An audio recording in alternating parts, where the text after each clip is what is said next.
Hey everybody, Blake here with another article recap. I'm hanging out with my dogs tonight, so you might hear some chewing or some panting in the background.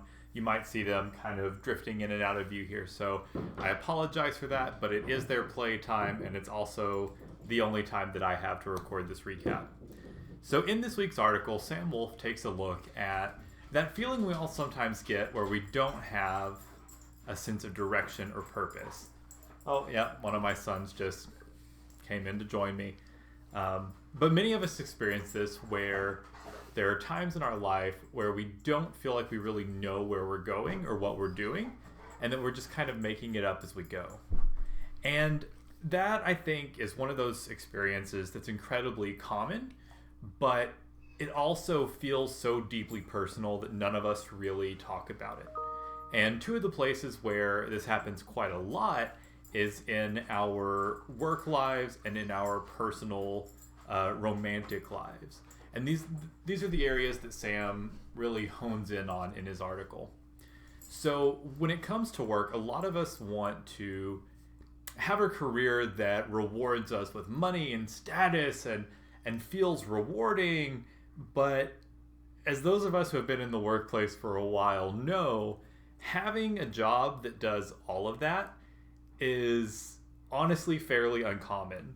Like, I'm going to be honest, if you're new to the job market, this might be disheartening, but there's no perfect job.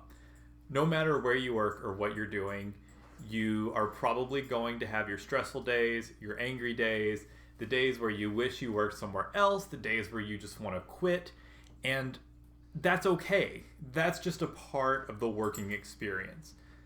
The beauty about there not being any perfect jobs means that no matter what job you're working, you have an opportunity to use that job as a platform and as a building block to construct the rest of your life. So, as a quick example, I'll use my own life. I work in tech. I generally like my job, but it's not something that brings me a deep sense of fulfillment in the way that writing and creativity does. But because I have a stable income, because I have a job that gives me flexibility, that gives me access to technical resources, I'm then able to use my free time to really invest in my hobbies and my passions. And that's what I'm doing with launching Blake Writes and publishing on Here Weekly. And that's one of the details that Sam goes into pretty in depth in this article. Not me launching Blake Writes, but this idea of not letting your job dominate your life and your sense of self, but rather letting it just be a part of who you are, and then using your time outside of work to really invest in those things that do bring you meaningful joy.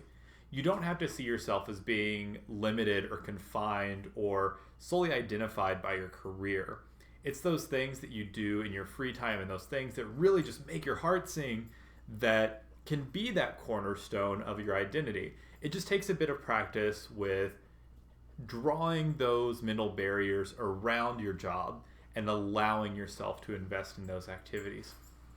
And like I mentioned, the other aspect of this that Sam talks about quite a bit is in your romantic relationships and personal interactions. As someone who has been single for a while, quite a while, it was a good reminder for me to read Sam's article and to go through that content. You know, a lot of times we think about our direction and purpose in relationships in comparative terms. So we see other people doing something and we expect that our own relationships should look exactly like what we're seeing elsewhere.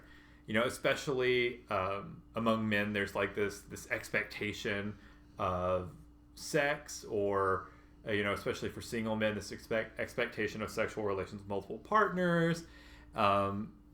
For people in monogamous relationships, there's this expectation that you're going to feel like this one person satisfies your every need and want. And similar to there being no perfect job, there's also no perfect relationship. And accepting that imperfection, getting comfortable with that imperfection, is a big part of, I should say, of being able to reclaim your sense of purpose, or if you didn't have a sense of purpose to start with, defining that sense of purpose. Sam goes into a lot of great detail that I'm going to say, as always, read the article to get the full benefit from it.